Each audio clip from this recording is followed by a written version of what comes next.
मैं हूं मोहम्मद अकरम आबिद इस्लामाबाद से। आज हम कश्मीरी नौजवानों को सबा डिजिटल में खुशामदीद कहते हैं। सबा डिजिटल और KPI की तरफ से भी हाल ही में हक़ खुद इरादियत की सरगर्मियाँ मुनक़िद हुई थी और आज हमारी खुशकिस्मती है कि आज हमारे दरमियान पार्लियामेंट हाउस में कश्मीरी नौजवान मौजूद हैं। सबसे पहले हम इनका तारुफ़ करें और बहुत ज़्यादा कश्मीर इशू को समझते हैं, इदराक रखते हैं। यूथ हैं, इस्लामाबाद की यूनिवर्सिटी और जामियात के ये तालिब इल्म हैं।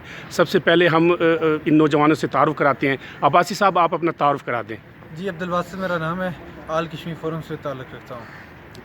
Syed Qamar Abbas Jafri, MS scholar, member all Kashmir forum. Abbasi sahab, ये बताएं कि अभी हक़ खुद इरादियत का दिन मनाया गया था 2 रोज़ कबल, लोग निकले थे आज़ाद कश्मीर में भी?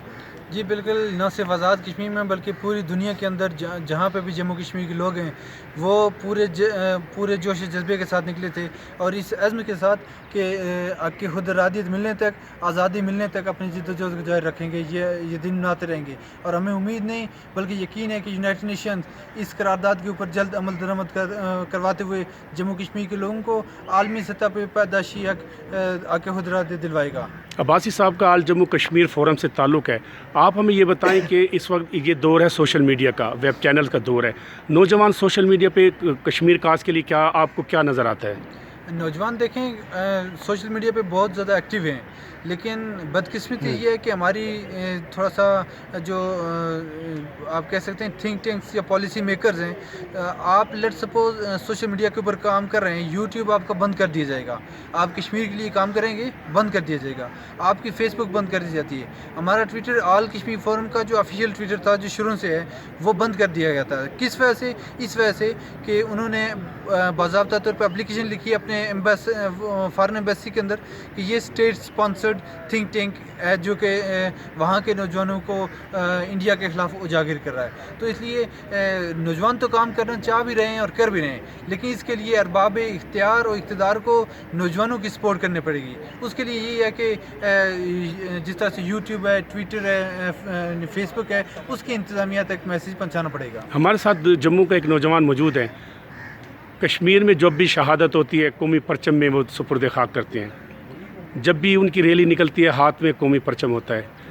मैंने ये देखा है सोशल मीडिया पे प्रोग्रामात में कि मकबूजा कश्मीर के अवाम नहीं थके तहरीक आज़ादी के लिए। आज़ाद कश्मीर के अवाम की क्या सूरत हाल है, आप बताएं। आज़ाद कश्मीर का हर नौजवान तहरीक आज़ादी कश्मीर के लिए अपना रोल प्ले करना चाहता है। जिस तरह मकबूजा कश्मीर के अंदर हर नौजवान, बूढ़ा, बच्चा पाकिस्तान के लिए, तहरीक आज़ादी कश्मीर के लिए और राइट ऑफ सेल्फ डिटर्मिनेशन जो उनका बेसिक ह्यूमन राइट है जो UN की तरफ से उनको मिला हुआ है, उसके लिए इंडियन गोली का सामना करते हैं। तो उसके बरक्स बल्कि उसी को ले कर आज़ाद कश्मीर की यूथ जो इंडियन इलीगल वायलेशन है जम्मू कश्मीर के अंदर, उसके लिए काम करना चाहती है। जिस तरह मैं नेशनल असम्बली के सामने खड़ा होकर पाकिस्तान बाई चॉइस पाकिस्तानी होकर अगर इंडिया के ख़िलाफ़ आवाज़ उठाता हूँ पाकिस्तान की खातिर, और हमारा जो मकबूजा कश्मीर के अंदर नौजवान और कौमी, तो इसी तरह इसी जज्बे के साथ हर कश्मीरी, वो जम्मू से हो, आज़ाद कश्मीर से हो, लद्दाख से हो या किसी भी रीजन से हो, वो उसी तरह आज़ादी के लिए, राइट ऑफ सेल्फ डिटर्मिनेशन के लिए और अपने बेसिक राइट्स के लिए खड़ा है और इंडियन ब्रूटैलिटी का सामना कर रहा है और उसके लिए हर जगह आवाज़ उठाने